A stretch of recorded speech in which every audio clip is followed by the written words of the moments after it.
Այսպես է եղել անցյալում, այսպես է նաև այսօր հիմնականում։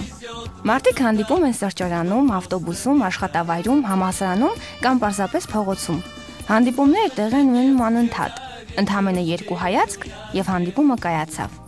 Իսկ հետո սեր, միասնություն, պարզապես կիրք կամ ուղղակի բաժանում։ Ամեն ինչ կամ ոչինչ, բայց սկզբում հանդիպում։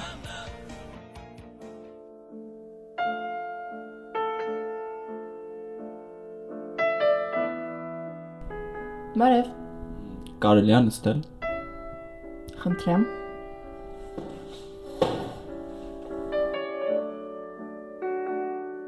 Կար ժամանակ, երբ հանդիպումները նման էին ֆիլմի։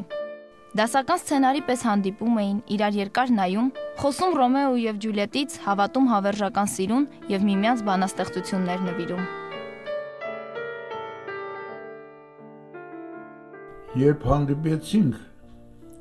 ավելի շուտ ես գնացի նրա աշխատանքի տեղը։ Նա ինձանից 14, ես իրանից 14 տարի մեծ էի։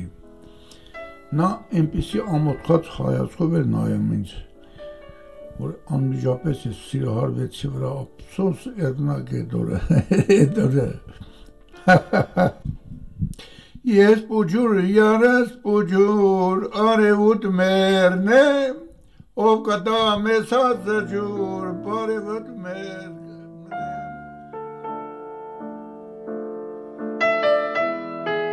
Ժամանակ անցավ, շատ բան փոխվեց։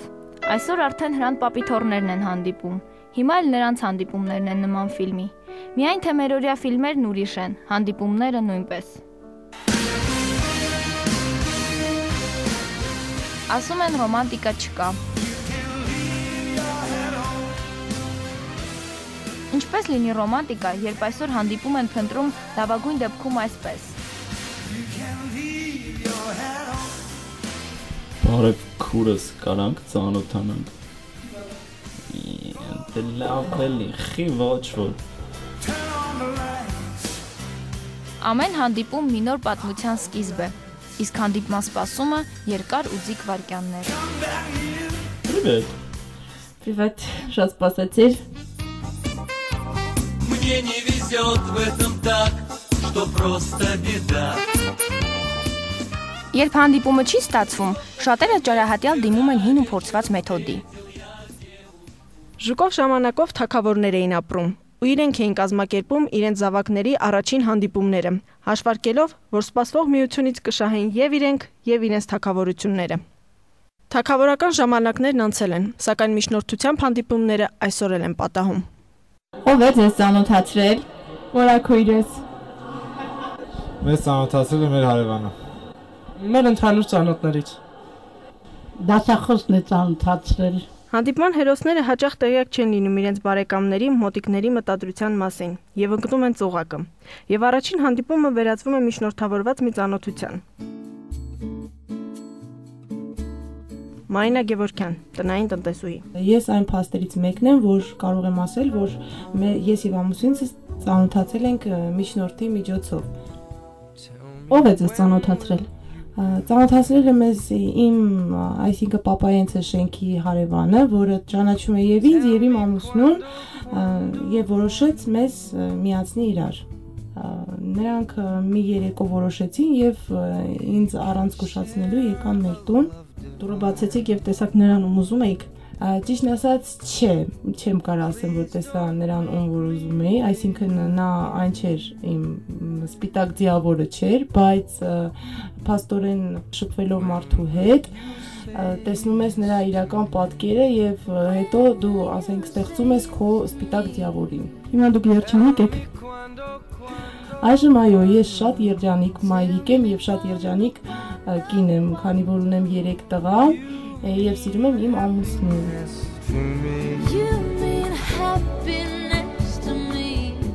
Որոշ դեպքերում ծանոթությունը տեղի է ունենում միջնորդի նախաձեռնությամբ, այնինչ երջանկությունը կախված է յուրաքանչյուրից։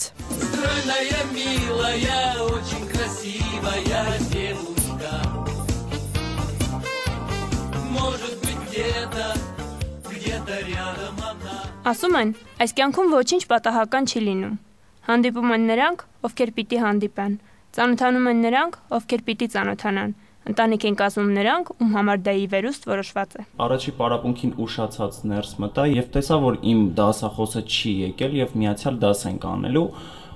Առաջի պահին զայրացա, որովհետեւ շատ մարդ կար լսարանում ու ես հեչ տրամադրված չէի այդպես բաների, բայց հետո երբ ուշադրություն դարձրեցի դասախոսին, ամեն ինչ փոխվեց։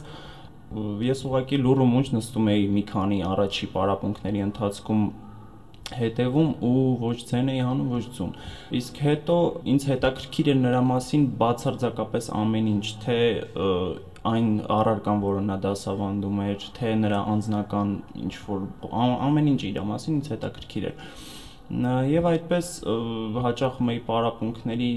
ակտիվ մասնակցում էի դասերին, եւ այդ դասերը կամաց վերածվեցին հանդիպումների։ Հանդիպումները շատ չէին, սխալ մի հասկացեք, մի 2-3 հանդիպում ա եղել։ Վերջի հանդիպման ժամանակ ես նրան առաջարկություն արեցի։ Ու նա համաձայնեց։ Լավ կլիներ, որ համաձայներ, բայց ցավոք ես իմացա, որ նա արդեն 2 տարի ամուսնացած է եւ այդպիսի անելանելի դրության մեջ ընկա։ Իսկ ինչ եղավ հետո։ Ուրիշ տարբերակ չկար, ես խուսափում էի նրանից, խուսափում էի ինքս ինձանից առաջի հերթին, ես չէի գնում այլևս այդ դասընթացների եւ ամեն կերպ փորձում էի նրան մոռանալ եւ ուղղակի դուրս մղել իմ մտքերից, իմ ուղեղից եւ այդպես անցավ գնաց, ես այժմ արդեն ահագին ժամանակ է անցել, սակայն նա երևի ամենահիշվող դասախոսն է իմ կյանքում։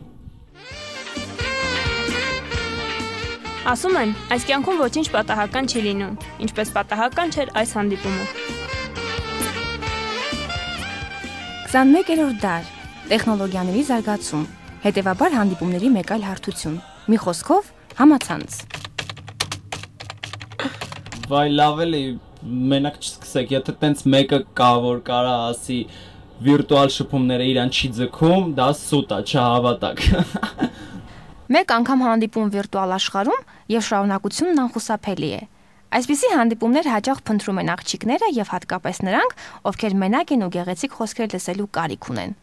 Աղջիկները սիրում են ոգևորվել այն խոսքերից, որոնցից պիտի սկսվի կրքոտ սիրավեպը եւ որի հանգուցալուծումը լինելու է հարսանիքը։ Իսկ տղաներն այսպես թե այնպես ինչ-որ ձևով իրենց ուզածին հասնում են։ Վիրտուալ շփումը մնում է առեղծվածային, հետաքրքիր ու ձգող թե իգական եւ թե արական սեռի համար։ Լուսինեն այս կյանքով է ապրում մի քանի տարի եւ ինչպես ինքն է ասում, արդեն դարձել է վիրտուալի մասնագետ։ Այդ շփումն ուղղակի դժում է։ Նա չի որ կարան բոլոր երիտասարդների անունից ասեմ, բայց ինձ համարելով երիտասարդության մի մասնիկ կարամ ասեմ, որ շատ հարմար է։ Հենց հավես է, որ քեզ ոչ մեկ չի ճանաչում ու մտնում ես տարբեր մարդկանց հետ խոսում ես ինչից ուզես։ Ինչպես սկսվեց ամեն ինչ եւ ինչու եք շարունակում դեռ չաթ անել։ Սկզբից մի քիչ ուրիշ էր, ախպես մի երկու ամսով գնաց բան, արտասահման, ուզեցի որ հետո բան անեմ, խոսամ, մտա, իրար հետ խոսում էի հանգիստ, մենք այդտեղ կողքից ինչ որ ուրիշ բաներ են գալիս, նամակներ են գալիս, բա, անծանոթ մարդկանցից լրիվ։ Սկսեցի խոսալ, ինչ որ հարցերի պատասխանեցի ու իսկականից ձգում ա միջավերջ քաշում ա ու դել դրանից չես կարող ազատվել, որտեղ ինչ որ կախվածության մեջ ես ընկնում։ Լավ, միաժամանակ քանի հոգու հետ կարելի է ու կարող եք չաթ անել։ Տենց սահմաններ չկան, գիտես, կարա ասենք 5-6 հոգու հետ լինի, ասենք ես միաժամանակ 6 հոգու հետ խոսացել եմ, դաժե մի հատ էքսպերիմենտ եմ արել, ասենք նույն հոգու հետ, որ ես խոսացել եմ մի նիկով, հետո նիկս փոխել եմ, տարբեր ուրիշ նիկերով, դաժե տղունիկ եմ դրել, ու էլի հետո խոսացել եմ։ Ու ասենք այդ մարդուն հարցրել եմ այն իմ առաջին նիկի մասին, պետք է ինչ նույնպես բաներ ասել, ոնց որ շատ էլի կա, տենց կեղտոտ բաներ են մեկ-մեկ լինում։ Ինչ թեմաներ եք շոշափում։ Խառը շատ մարդիկ կան, որ սեքսուալ ազաբոչինի մանյակներ են։ Ու ես չգիտես ինչի համոզվել եմ հիմա, որ ստախ տղեկը երազում են ինտերնետով սեքսի մասին։ Լուսինեն մեկն էր այն միլիոններից, ում այսօր իր աշխարհն է ներքաշել վիրտուալ շփումը։ Հանդիպումներ, որոնց արդյունքն անկանխատեսելի է, նույնիսկ վտանգավոր, բայց չափազանց հետաքրքիր ու գրավիչ։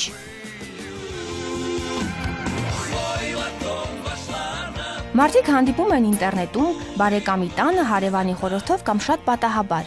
Սիրով ապրում են կամ մի գիշեր անցկացնում, հաճախ էլ հրաժեշտ են տալիս իրար անհրաժեշտաբար։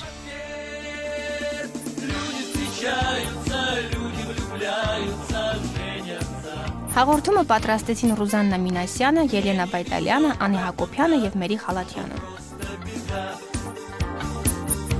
Что просто беда.